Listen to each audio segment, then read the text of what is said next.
My entitled mother loses her mind after I raise the rent on my house by $3, as she says she's gonna take me to court and that they will give my house over to her. And right now I'm honestly blown away and I seriously don't know what to do. Here's what happened. I bought a small starter home during the housing market crash completely by myself. I lived there for the better part of a decade before buying a larger home with my now husband. My parents really wanted to live there because it was small and easy to maintain. They have foreclosed in the past, so there's no way they would be capable of someone giving them a mortgage. Also, my dad is retired and my mom doesn't work. Now, they wanted to rent from me for a discounted rent they paid off the mortgage for with an over six-figure inheritance my parents got. So a lease was written explaining that it was a prepayment of rent and their rent would be only the taxes and insurance, and they would pay $350 a month. And basically, that price would only go up when taxes or insurance was going up as well. We signed the lease with all the other typical stuff in it and had it notarized, and that's how it's been for a while now. So, just to be clear, I'm not making a dime off this house. Fast forward, and I recently told them the rent would go up by $3, and yes, $3, all because of a slight increase in the insurance. And when my mother heard this, she lost her mind, claiming that I'm a money-hungry jerk, and that she was going to rip out everything that she did for this house, claiming that I owe her and that I can't evict her because it's her house. She's not responsible for the insurance. Insurance hasn't been raised in over a decade, and I'm trying to make her pay my personal homeowner's insurance. She then said that a court will show me that and that they will give her my house. Now, we have a notarized lease. They are listed as tenants and I'm the only one on the deed. My father even demanded the bill so he could see if I'm ripping them off. Also, this house is a commutable distance from Manhattan, so a studio apartment around here is like $1,500. This is a house with a large yard for their dog. I mean, I can easily get $2,000 for this house even before they moved in. I sent them copies of the taxes and insurance showing only their address. And for the record, I'm charging them discounted taxes. I told them to add and divide by 12 and told my mother to talk to a lawyer so they can slap them straight. I guess my father agreed with me because she's now divorcing my father. So right now, everything's a mess and I seriously don't know what to do. Before we go any further, the original poster has an update that they would like to share. Here's what they had to say. First of all, I want to thank everybody for all their comments. I was mainly just venting because I was very upset after the exchange, and I have been dealing with some health issues. So it's just a range of emotions right now. I keep getting a lot of the same questions. So to clarify a few things, they have lived there for 4 years now. My mom has always been entitled and an alcoholic, and I mainly did this for my father so he can get a chance to retire after having heart surgery when he worked a physically demanding job for over 36 years. They asked to rent the house and pay it off as a prepayment of mortgage, so the only big bill monthly was their health insurance. I had a few others interested in renting my house, so I did not ask them for this. They also did not co-sign on the mortgage or help with the down payment. Their name is not on my house or the deed. There have been rent increases in the past due to the taxes and insurance going up, and there was never any issue before this. Now, my husband's dad unfortunately passed away without getting to enjoy his retirement, and his inheritance helped pay for the down payment on our new house. Now, when it comes to my mom, she has a history of putting crap on me, and I guess $3 is the line in the sand. I started paying $200 a week after I graduated high school until I moved out at 20 years old. I also worked about 65 hours a week on top of school just to do this. And yeah, shockingly enough, they foreclosed when I moved out. I then stupidly put her on my phone plan and basically paid her phone for 2 years until the contract ended because she only paid me for 3 months out of those 2 years. She promised money for my wedding and never delivered. They didn't pay for college, they never stepped up for clothing or school expenses when I was 16, all because apparently I had a job. And I know this is all a red flag parade, but I trusted my dad more than her, I guess. And I really thought I was doing a good thing. I also want to keep this house because I love it, and I want to move back one day, or even allow my children to live there when they go to college. But either way, this is incredibly messy, and hopefully this all works out in the end. Yeah, your mom sounds super toxic, and I really can see why your dad's getting a divorce. She freaked out over a $3 difference, and she's basically living there scot-free. Like seriously, this is close to Manhattan, and the original poster's not wrong. They could have easily been making thousands of dollars off of this house every month just by renting it to somebody else besides the parents. So yes, your mom is super entitled, and hopefully this works out sooner than later. If you like Am I the Jerk, you're probably going to love Am I the Genius. Check it out, link down below in the description. Also, go to amithejerk.com/submit if you would like to submit your own stories. My entitled friend has been guilt-tripping me and manipulating me for years, making me her doormat in ways that honestly made me super uncomfortable. But now, as a result, I've decided to cut her off, even though that process has honestly been a living nightmare. Here's what happened. Okay, so I'm a 25-year-old female and I'm child-free, so maybe there's some aspect of parenthood that I'm just completely missing here. My friend who we will call Stacy had her first baby about 9 months ago who we will call Haley. Stacy and I had some tension brewing in our friendship since she was pregnant. In the past, my time and energy had been very much available to Stacy. At times, I felt that she took advantage of my empathy and my willingness to bend over backwards for her. She lived about an hour away and was always in some form of drama or crisis. So I drove up to be with her nearly every single weekend. And the times when I told her that I couldn't, for one reason or another, she would beg and usually guilt trip me with things like, "Oh, I'm just in such a dark place right now. I don't know what I'll do if I'm alone. I really need this right now." She also did a lot of passive-aggressive shutting down from conversation when she didn't get what she wanted, leading me to always give in and put my own needs on the side. And you know what? This went on for years. I eventually grew tired of this pattern and I started therapy, where I learned to set healthy boundaries, speak up, and prioritize myself when it was important. These changes led to me basically cutting the weekends that I spent with her in half. I was in the process of buying a house, starting a new job and a master's program, on top of some other family issues. I knew that she saw the change in our friendship and wasn't happy about it, but I thought that with time she would understand and adjust. But the thing is, she never did, and insinuated that I changed because I didn't support her pregnancy or because my partner was manipulating me into not spending time with her. I explained to her many times that this wasn't the case and that I'm doing all that I can to be there for her. Things came to a head when I had a health scare. I told her about it, and the next day she tried to call me. I was on the phone with someone else and I simply couldn't answer, but I texted her immediately after to let her know and make sure that everything was okay. Well, she once again got super upset because I didn't answer right away, and at this point I had it. On the very rare occasion that I asked for support from her, she had to make it all about herself. I didn't usually call her out, but this time I did. I told her I didn't understand why she had an attitude. She said, "Thanks for making me cry," and then didn't respond to me for over a month. Then, when she finally did, she didn't even ask about my health. She didn't apologize or even bother explaining. She instead accused me of using her daughter as a pawn by not acknowledging her. She said that Haley didn't deserve absolutely no effort just because her and I were in a fight, and that it was so messed up that I would add Haley into the equation. And at this point, I'm so confused. Haley had nothing to do with the fight, and Stacy was the one who had ignored me for over a month. And it's like, what was I supposed to do in this scenario? I can't text a 9-month-old or just show up at their house. I'm genuinely so lost, and at this point, I seriously don't know what to do. Before we go any further, the original poster has an update that they would like to share. Here's what they had to say. Okay, for a bit of further context, Stacy and I have been friends for over a decade, and I have long speculated that Stacy's behavior stems from her past traumas and mental health. This is a huge reason I could never bring myself to abandon her or criticize the way she copes with life, albeit unhealthy. Although I can empathize with her experience and care about her deeply, everybody who commented really helped me see that with no end in sight, it's not a sustainable friendship for me to continue. So I decided to be brutally honest with Stacy, and of course, things ended in flames. I explained that her using Haley to guilt trip me was manipulative and crossed the line, and that it is reflective of her behavior towards me throughout our friendship. I have done my best to be a good friend, but find it impossible to meet the expectations that she has for me that she doesn't seem to apply to herself. I initially said I needed some distance from her, but her response was even worse than I imagined possible, and the situation is now irredeemable. Some of my favorite lines were her saying, "It is all about me and my family. Get that through your stupid head." As well as her saying, "If you don't want to be my doormat, don't let the door hit you on the way out." As well as letting me know what other people say about me behind my back, and that I was meant to be Haley's godmother, but apparently she couldn't bring herself to ask me because of what an absent friend I was. Well, now as a result, she's been blocked. I'm devastated and honestly relieved, even though I know I'm not totally blameless for remaining silent and letting resentment build up for so long. Wow, Stacy is a massive piece of garbage. Like the fact that she tried to bring her daughter into this and be like, "Wow, you're mistreating my daughter by not paying attention to her." And it's like, wait a second, your daughter has nothing to do with our fight. And the fact that she did that, in my opinion, shows that her old tactics are no longer working, so she had to come up with something new so that she could still try to get one over on you. So seriously, I am really glad that you cut this lady off and you got her out of your life, because her behavior, in my opinion, is honestly unbelievably toxic. Am I the jerk for snapping at my significant other after she wakes me up at 3 in the morning claiming that somebody's in the attic? And despite the fact that I proved that no one else is in our house, she still went off on a tangent, forcing me to snap back on her in a way that she clearly didn't like. And now I feel like I'm in a lot of trouble and I seriously don't know what to do. Here's what happened. Okay, to start things off, I was woken up at 3 in the morning by a jumpy significant other telling me there is someone in the attic. So I get up rubbing my eyes and I check the hatch, which is closed. There's also no ladder present below the hatch, which means no one got in there from the hatch. I put my ladder there and I check the attic, but it's empty. I hear something running on the roof at this point, and it's probably just a cat cat. When I get down, my significant other is panicking, asking me what I saw, but I tell her nothing is in the attic. Something might be on the roof, possibly. She then wants to call the police and is asking me 100 questions. I then ask her to wait while I check it out to try and settle her down. I then circle the house twice while shining a bright torch over the roof, and I still don't see anything there. I get inside the house and I explain I went around the house twice shining the torch on the roof, and there is nobody there. But it's then that I'm bombarded with so many questions. She was saying stuff like, who was it then? Who could it have been? What were they doing on the roof? How could they have even gotten up there? And despite the fact that I kept saying that no one was there, no one was up there, and that I don't even know if someone was there, she said to me, how do you not know? At least take a guess. I then said, I don't think anyone was there. It was probably just a cat running around. She then says that I need to go speak with the neighbors to see if they saw something while she calls the cops. But I responded back by saying I'm not going to wake the neighbors up at 3 in the morning and you are not calling the cops. Just go to bed. She then looked at me and said, no, you need to go speak with the neighbors because you don't know anything. You don't know who it was, what they were doing, or how they got up there. I then responded by saying, listen, I don't know who was there. I literally cannot know this. I don't know what they were doing there, and I cannot know that either. And I don't know how they could have gotten up there. If you want to ask hypothetically, then maybe they flew there. They parachuted off a plane and landed there. Or hey, maybe it was Spider-Man. I just don't know because I can't know. I've walked around the house and I found nothing. Do you really think me waking the neighbor up will somehow solve the mystery even though he knows less than us? Well, after I said that, she's now pissed off at me, saying that it was a stressful situation and that I should have been cooperative and understanding of her feelings, but instead I was a real jerk. But no matter which way I look at it, I really can't think about where I went wrong because I'm not really in the best of moods at 3 o'clock in the morning. So seriously, am I the jerk here? Because right now I'm not sure what to do. Okay, your girlfriend's either crazy or just completely out of her mind on some kind of substance. Because who would seriously wake up at 3 in the morning and be like, oh, someone's in the attic. We need to wake up the neighbors and solve this mystery. It's like, no lady, we need to go back to bed. This is crazy. Because I really think the original poster's right. There is literally no evidence or any reason to drag your neighbors into this, especially at 3 in the morning. That is a stupid idea and it's only going to make things worse. So no, the original poster is definitely not at fault here. They literally checked everything that could possibly be making noise, and they know for a fact that whatever that noise was, it wasn't anything that's on their house. And honestly, the fact that his girlfriend's pissed off at him still is not only incredibly stupid, but also very petty. My lazy coworker has been putting me behind on my work for far too long, so I decided to set a trap, catching this guy in the act of not doing his job, eventually leading to him getting fired altogether. Here's what happened. Okay, a few years ago, I worked at a hospital in the environmental services where I gathered up the accumulated trash and medical waste to be disposed of. It wasn't a fun job and worked well for someone like me with ADHD, as this involved lots of walking. I could usually get lots of the hospital clear by my lunch break, as we worked in pairs to clear the building, but everything switched up once a new guy came in. For the sake of the story, we'll call him Ben. He seemed nice, but soon things began to go downhill. I showed up for work one day and the bins were overflowing, and then the next 2 days were the same situation. I would have so much garbage being accumulated that I wouldn't be halfway done with my section by lunch, and I would then have no time to get the medical waste taken out. I complained multiple times to management, who also, by the way, were getting heat for the piling up of waste. We all suspected Ben wasn't doing his job, but we couldn't find proof, and he honestly was a pretty good liar. So it was then that I decided to set a trap. One Friday, I saw that the bin in one area was overflowing, and that particular wing of the hospital would be closed on the weekends, so the trash wouldn't change. I then went ahead and took a photo of the bin, and I left it there unattended, knowing that Ben would be working the weekend. I then came in on Monday and I checked the same bin, and I saw it was exactly the same. I then took another photo and I showed my boss. Well, within minutes, she was calling Ben into the office and confronted him. He tried his usual lies, but when I showed the evidence, he just sat there stone-faced. It turns out that he spent most of his days hiding in the hospital and messing around on his phone. He was then fired and blackballed from all the departments of the hospital, and it honestly felt really good knowing that I'm the one that did him in. There's literally nothing worse in life than having to deal with someone else with your job, especially when that person is not doing their job. And Ben in this story is the classic case of a lazy coworker who is literally making your life a living nightmare. Like, you need him to do his share of the work, otherwise you're gonna be screwed. Like, because he's not doing what he needs to do, he is literally making your life a living nightmare. And that is so unfair for you. Like, seriously, that's not fair at all. So truly, good for you for getting this revenge on this guy, because I know if I was in your shoes, I would have done the exact same thing. Am I the jerk for telling my sister-in-law to get over herself and to stop trying to one-up us when it comes to our baby? Because right now, I fear that I've pissed everybody off, and at this point, I don't know what to do. Here's what happened. Okay, to start things out, my wife and her sister got pregnant at around the same time. The babies are the first of a new generation on their side of the family, so So everyone was really excited. My sister-in-law was further along, but my wife ended up giving birth on week 32. On top of that, she had some complications that had her hospitalized. And then eventually, my nephew was born 2 weeks later at full term. Well, apparently, my sister-in-law was resenting having her thunder stolen and felt like she and her new baby weren't getting enough attention. She keeps making these comments like she's trying to one-up us. First, she was saying how sorry she was that my wife missed the golden hour, all because they had to take our son to the ICU. Now, this really upset my wife,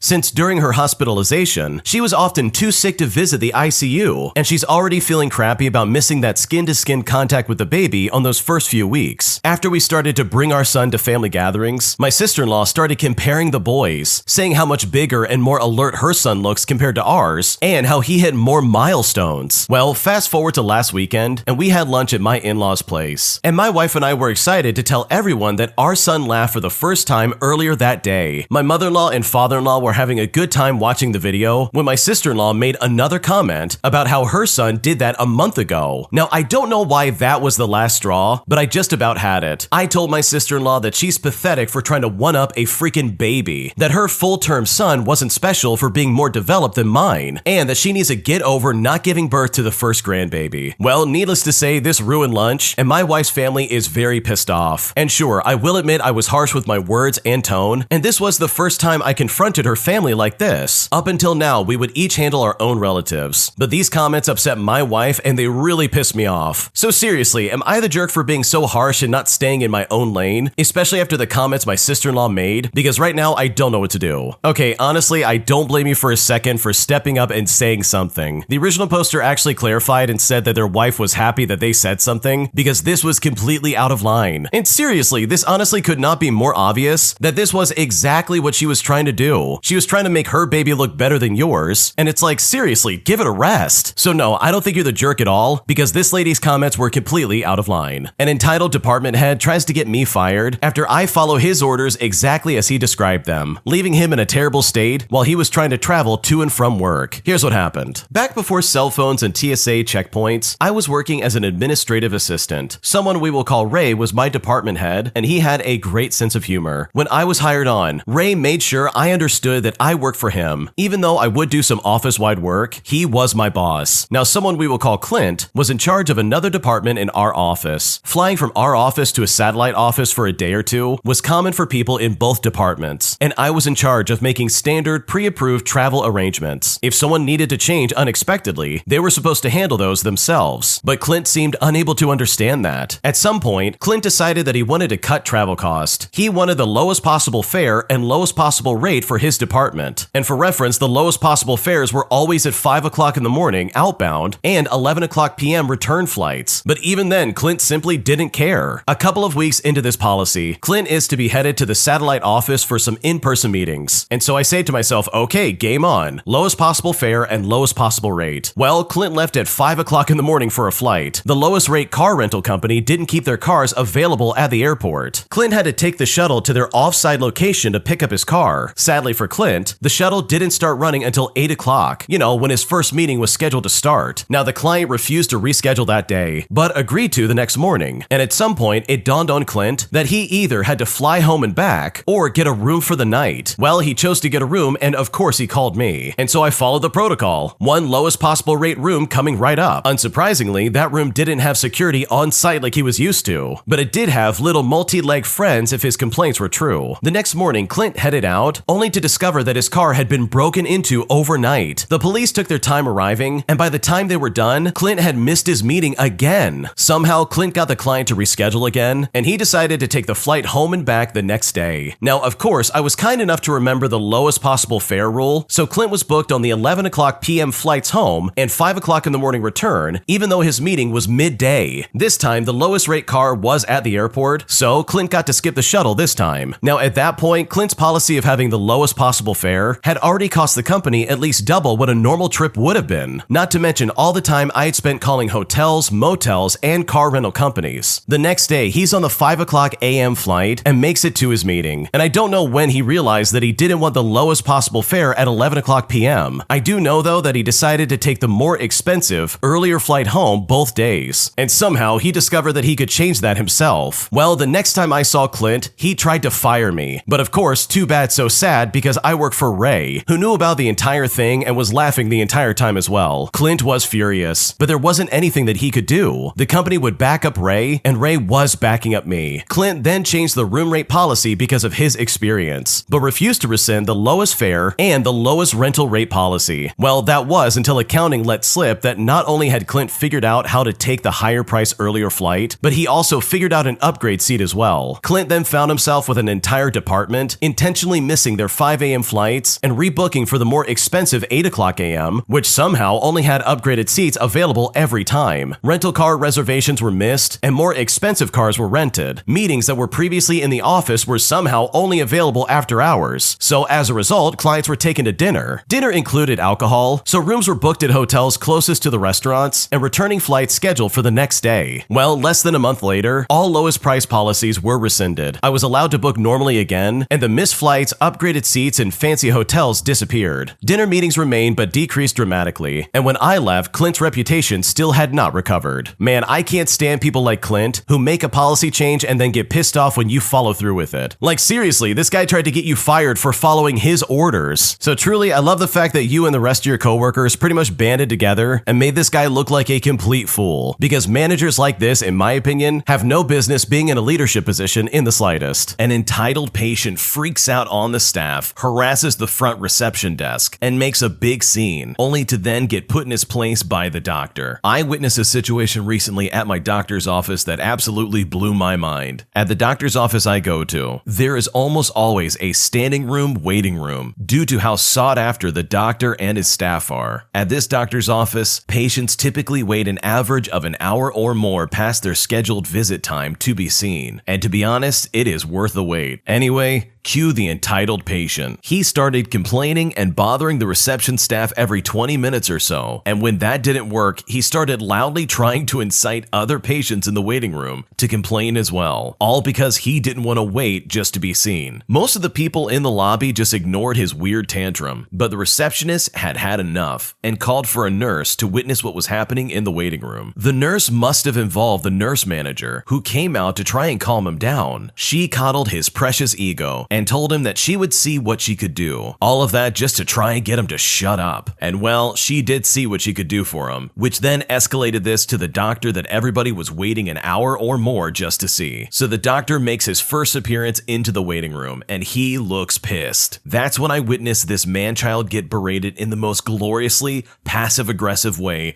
I have ever seen in my life. The doctor stood with his back open to the door that leads back to the patient's rooms. The doctor looked straight at this entitled man-child, who at this point was surely aware of the atmospheric change happening in that room, especially right at that moment because he locked eyes with the doctor and was on the verge of rising from his chair to revel in his success when he was stopped dead in his tracks by the bellowing voice of the doctor, loudly addressing him by his first name only. The doctor loudly says, "Sir, do you see all these people?" The entitled patient tries to get up from their chair and scans around the max capacity room. That's when the doctor lays down the law. At this point, he's yelling and he says, "I don't need you as a patient. I have plenty and a waiting list of more begging to take your spot. You can either wait silently or find a new physician." And with that, the doctor turned his back to the room and walked back through the patient room door and closed it loudly behind him. The entitled patient sat silently with his head down for the remainder of the time I was there. I do not know how long it took him to be called back to be seen, but I do know that I arrived after him and was seen way before him. I honestly assume that he was likely seen last that day just because of the way he acted. What an absolute weirdo to go in there and act like that at a doctor's office. I think it's common knowledge, but in case you need a wake-up call, just because you're scheduled for a specific time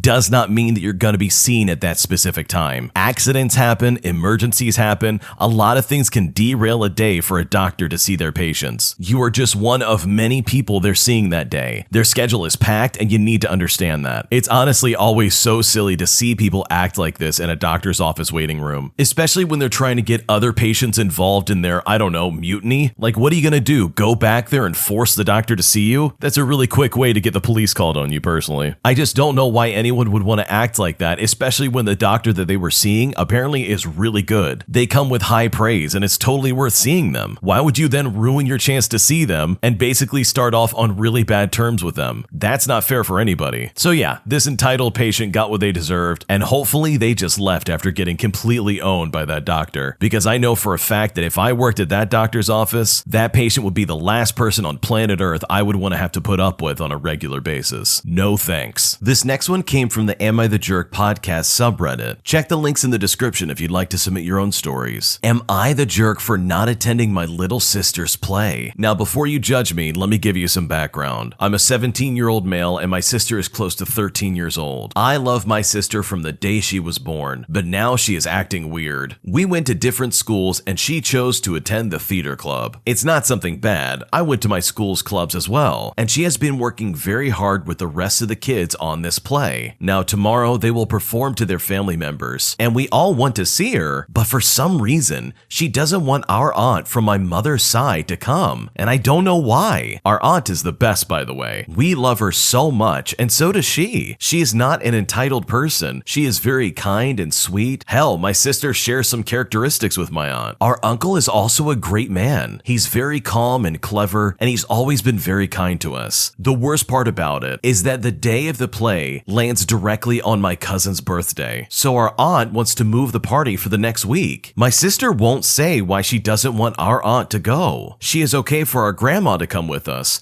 but for some reason, she is not okay for our aunt and her family. And it's not that there are no seats available, but rather she just doesn't want them with us. We also haven't seen our aunt in a long time. Even though we live relatively close together, we miss out on seeing them because of our final exams recently. We have tried to figure out a way to convince her, but at this point, I am very angry with her, and I just don't want to see her play. How can you say no to a person who has made all kinds of efforts just to try and make your play by changing a party around as well as changing their plans completely? How can you not just see this hard work to get to your play? Tomorrow is the play and I need some advice on what to do. Am I the jerk for choosing not to go? I don't think you're necessarily a jerk for not wanting to go to this play. I think it's your sister that's kind of being the jerk here. As far as it's been described, they don't have a good reason as to why their aunt is not being allowed to see their play. And by the sounds of it, it isn't even a formal production. It's just some theater club stuff. So it's not that big of a deal. Like, this should be an easy decision. Just let them sit in the back row and see the play. If I were the aunt, I absolutely would show up no matter what. Like, what's so bad about this production that their aunt can't be seen at it? It just doesn't make any sense to me. So no, I don't think you're the jerk in this situation. If you choose not to go, then you can just say it's because your sister was being a freak and that she wasn't letting her aunt come to the play. But then again, it would be a good excuse to go to the play and then tell your sister, this is what you didn't want her to see. Like, I can't imagine them doing something so absurd that the aunt can't be there with her family. Unless, of course, this sister is actually making fun of her extended family, which would be a completely different can of worms. But what do you think? Leave a comment down below. What would you do if you were in this situation? My best friend kissed me after her husband passed away. So my best friend of 14 years is named Stella. This is not her real name. And she kissed me after her husband passed away suddenly about 2 weeks ago. This is really messing me up and I don't know what to do about it. I grew up with a bit of a nice guy complex and always wanted a relationship. It wasn't until my early 20s that I realized how toxic and gross that mentality was and started taking steps to stop it. At about 15, I started developing feelings for Stella and was convinced I was in love. Due to the nice guy mentality, I usually burned bridges with girls I liked because I couldn't handle my feelings. But things were different with Stella. She got a long-term boyfriend and I continued to be friends with her. We stayed close and I got to know her new boyfriend. Him and I were never best friends, but we got along, and I never went out of my way to fuel any fire that the relationship had. All this just to explain that I saw Stella differently than the others who I burned bridges with, and never wanted to lose her because of how stupid I was. I was even semi-taken in by her family, as I had a bad home life. Anyways, she married her boyfriend John, different from the boyfriend mentioned above, about 3 years ago when they moved cross-country. They moved back about a year ago, and at one point, one of our other friends kind of messed up, thinking they broke up, and told her he was interested, but didn't know if I'd be okay with it, and she was confused, and she brought it up to me jokingly while the two of us were having a movie night. I laughed and admitted that I was super in love with her when we first met, and that everyone knew, to which she told me she didn't. I apologized and said I didn't want to push things, and was happy we were friends, as well as being happy with the life she was living. And then we went on with our movie, and I thought that was that. About 2 weeks ago, Stella's husband passed away suddenly, and we were all kind of taken by shock. She has been having a difficult time grieving, and her family and I have been trying to be there for her. We've been taking shifts and staying with her just in case she needed anything. Last night, I was at her place with her, and we were watching a movie after her family left. She started crying, and I went to hug her and to try and comfort her. As the hug ended, she looked at me and leaned in for a kiss. And then she did just that. She kissed me. I was shocked, and I think visibly so, because she said goodnight and went to her room. I ended up going home, and we haven't talked since last night. I don't know what to do. She's my friend, and I do love her, but that kiss hit me like a truck, and now I don't know whether it's a friend or if I'm in love with her. I know she's going through a tremendous amount of grief, and I don't want to make her deal with that alone, but I don't know how she feels about or sees me, and I don't want to hurt her. I think there's still a part of me that is in love with her, but if anything were to happen, I wouldn't want it to be like this. I don't want her to love me out of grief or anything like that, and I don't want to do anything she'll regret when she has a clearer head. What should I do? I think you should really talk to her and not think too much about that kiss the other night, because grief can show up in a lot of different ways. Like, let's not forget, her husband just died 2 weeks ago. That's a horribly traumatic thing to go through, and I don't think she's in the right place to want to be looking for someone romantically. I think if anything, she's probably just really desperate for love right now. So yeah, first things first is you gotta act normal and then talk to her. I would not pursue this as some kind of relationship.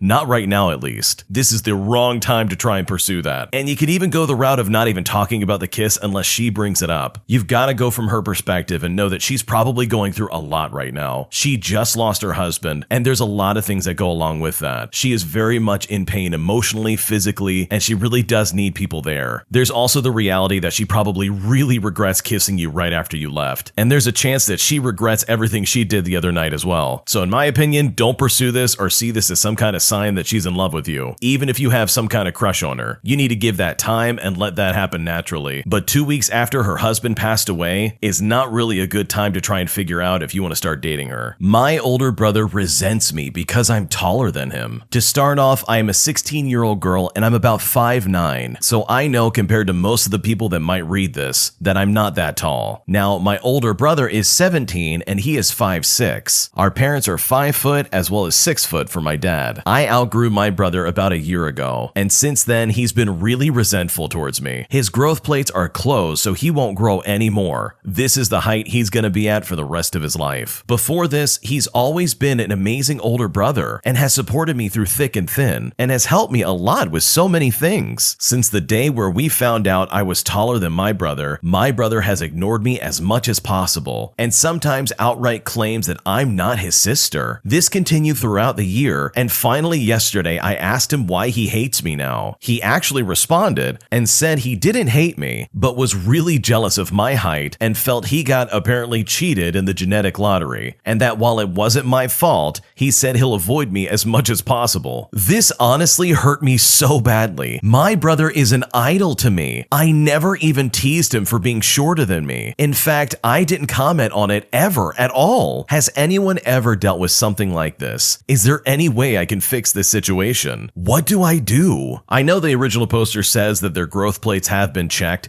but there's always a chance he could grow up and get a lot taller. He is only 17 after all. But also, if he really wants to act that way, then there's really not much you can do about it. Sometimes people are going to be petty for really stupid reasons, and this definitely takes the cake. I totally understand where this guy's coming from though, because society places so much emphasis on how tall a guy is. At least in America, I'm not sure how it is in other countries. If you're short or under 6 feet tall, people tend to have this automatic thought of, oh, well, you're just short. But here's a fun fact. The average height of the American man is 5'9". 3 inches underneath that is not that big of a deal. Like, you're still going to be able to function in society like normal. Obviously, it really bothers him. And it's honestly easier said than done. It's not like you can look at him and say, hey, just don't be bothered by the fact that you're shorter than me. It sounds like he's going to be pissed off about this no matter what. And you really can't control that. And I totally understand. This guy's your idol. You really look up to him. And that really is a shame that he would act like this towards you. It is not your fault that you're just a couple of inches taller than him. In fact, it's nobody's fault that they're short. Like, that's just how things go sometimes. But I'm honestly not convinced that he's done growing. I think there's plenty of time for him to potentially get taller. And if not, then just work on yourself. Being tall is not all it's cracked up to be. And I honestly think with some time, he'll get over it and be comfortable in his own body. But whether he does that or not is not your fault or your problem. My fiance invaded my privacy during therapy. Okay, I am honestly so embarrassed and hurt over this. I do therapy sessions over telehealth, and I'm usually at home in my bedroom for these. We talk about many things, but today I focused on my relationship because of something that happened today. We were just reviewing my relationship and pinpointing places we should work on. So during this, she is asking me yes or no questions about things that happen in our relationship. In the middle of my therapist asking me a question, my fiance comes into the room and stands there and listens to my answers. Every time I answer a way he didn't want me to, he would tell me to say yes or no. He even told me to hang up or to pause what I was doing because I was lying apparently. I have to hang up on my therapist just to get scolded for answering how I did and was told that I only answered that way to hurt his feelings. He then makes me hug him and tries to comfort me for having to hang up on my therapist. He then tells me not to say he made me hang up because I guess it would make him look bad and that he is not abusive. I'm just embarrassed and I feel like this gave my therapist a bad view on my relationship. She offered to make me an office appointment, which I accepted, and my fiance never apologized to me. He only texted me and asked if after therapy I was ready to leave him. We've been together for a year and I feel like it's impossible for him to be so naive about my privacy during my therapy sessions. How do I make him understand that what he did was so wrong? I don't even know where to begin with this one, but I will just say first and foremost, this is unbelievably unacceptable and completely abusive. I think this gave your therapist a fantastic view on the relationship you're currently in. This guy literally made you drop the call on your therapist just so he could scold you on being open with your therapist. Like, this is a massive red flag. The fact that this guy is just trying to save face in front of this therapist and doesn't care about his future wife in this way and is just trying to cover up the fact that yes, he is being very abusive by making her do this is absolutely insane to me. Like, what kind of fiance would do this? You would think if your significant other was in therapy that you would be supportive and there for them. But this guy does a 180 and decides to act like a complete psychopath. He literally went into your room during your session and tried to convince you that you were lying because of the way you were speaking to your therapist. I mean, if there has ever been a situation where you might be questioning who it is that you're going to be marrying, this would be the red flags that you might be looking for. So I wish you the best of luck in figuring this out, because if you haven't figured it out yet, the way your fiance is acting is completely unacceptable and you could do a lot better than this. I was finally honest to my girlfriend of 2 years about how I felt trapped because of her anxiety, and now I feel like I gutted her and made her feel terrible. What should I do? My girlfriend is an amazing person. She is super caring, funny, sweet, attentive, and basically every other positive word you can think of. But she unfortunately also has massive anxiety, as well as self-esteem issues stemming from her terrible, hyper-religious parents who make it a point to always remind her how disposable she is. She grew up getting hit and kicked out of the house for something as minor as forgetting a dish in the sink, and they would always call her fat, which gave her body image issues. This has bled into our relationship and made her think she is as disposable to me, and no matter how hard I try, I can't seem to convince her otherwise. And since she sees herself as disposable to me, she is paranoid that I'm going to find someone to replace her, since basically every other girl is apparently better than her in her own eyes. It's gotten to the point where whenever I leave the house, she accuses me of going out to meet other girls, and I have to talk to her for sometimes hours, trying to convince her that it's just anxiety and not a fear she needs to listen to. I started to take it personal though, because I feel like after 2 years together, she should be over this fear and trust me more. As a result, I've been a lot less patient than before when she brings up these fears. This all culminated when I got invited on a week-long trip to Europe by my childhood best friend, who moved there a few years ago, and I haven't seen since. I told her I got invited, and her response was, "You're not going, are you?" And I said, yeah, I'm thinking about going. This started one of our typical fights about how she doesn't trust me not to be flirting with girls if I go, and I just kind of snapped and said I felt trapped, like I couldn't do anything I wanted anymore without her accusing me. I feel like I couldn't live my life the way I wanted to anymore. I angrily told her if she couldn't still trust me, then we should just end things now. To her, this basically confirmed all of her fears, and now she feels even more disposable and worthless than before, saying things like,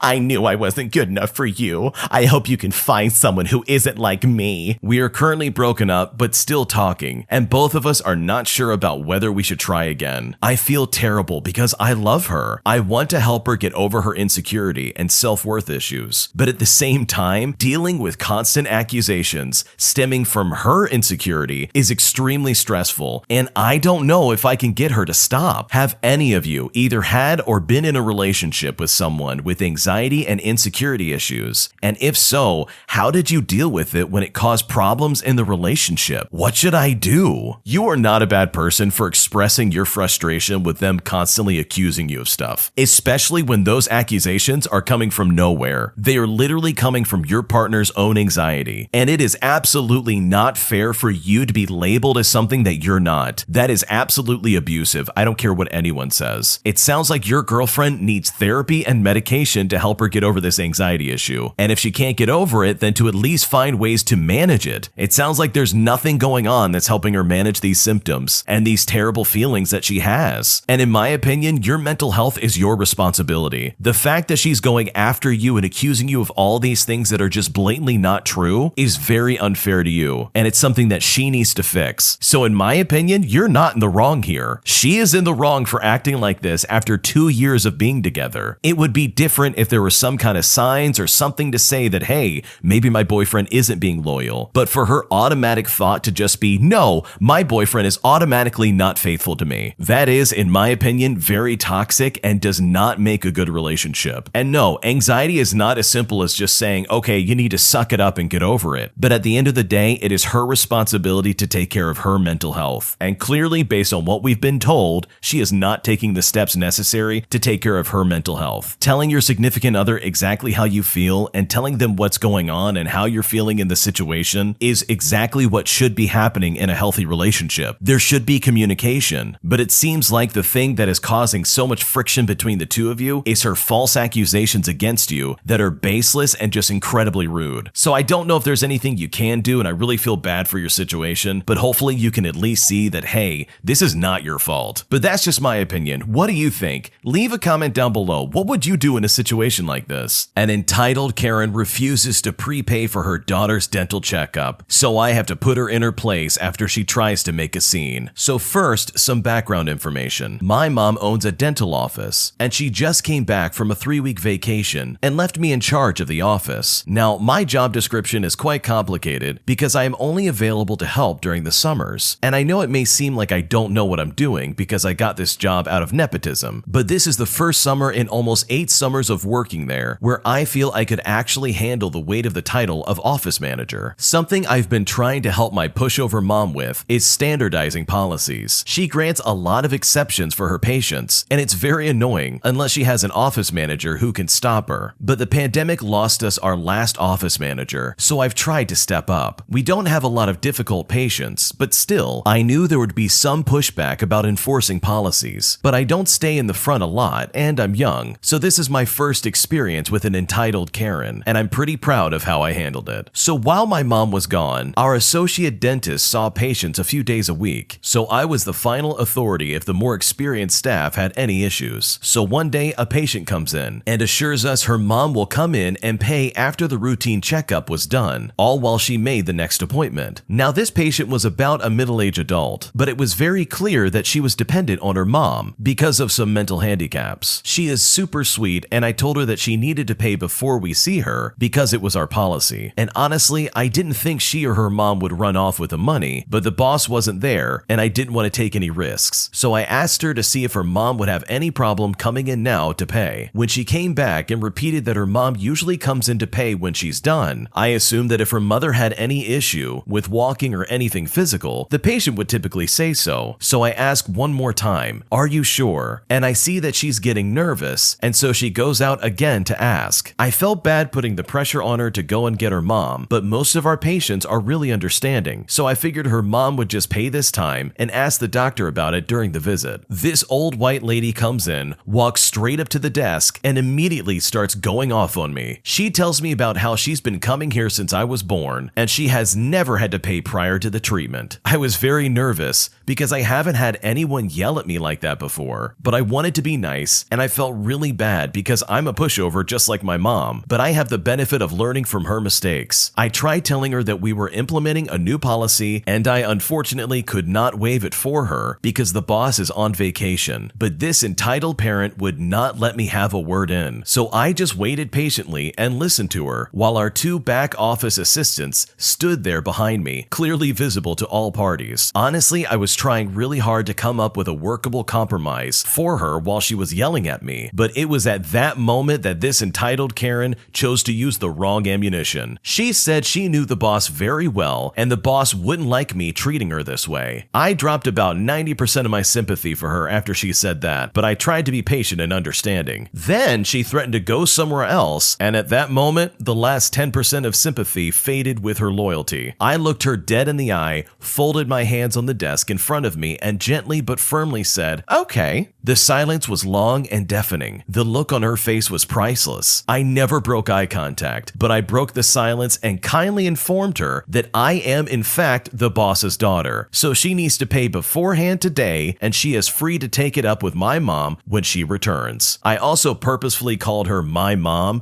to drive the point home because normally I would refer to her by the title of office manager because I try to make sure that no one could tell that I'm her daughter. I just want to be professional. She went from a hostile Karen to a kind old grandma in about 30 seconds. And yeah, she paid for our service beforehand. After that encounter, I was shaking. I was shaking with fear, pride, confidence, anger. She actually tried to pull the loyalty card. But any patient who actually has enough treatment at our office to make a difference if they leave would know me personally and would recognize me at the front desk. I told my mom about it when she got back the other day, and she just laughed and said I did a good job because apparently this entitled Karen has never even been a patient herself. We make virtually no money off of her specifically. It's been a week and she hasn't called back about it. And honestly, I couldn't be happier. People like that who act so entitled and try and pull the loyalty card are absolutely ridiculous. Who in their right mind would act like that? Here's the thing. If a doctor's office has a specific policy,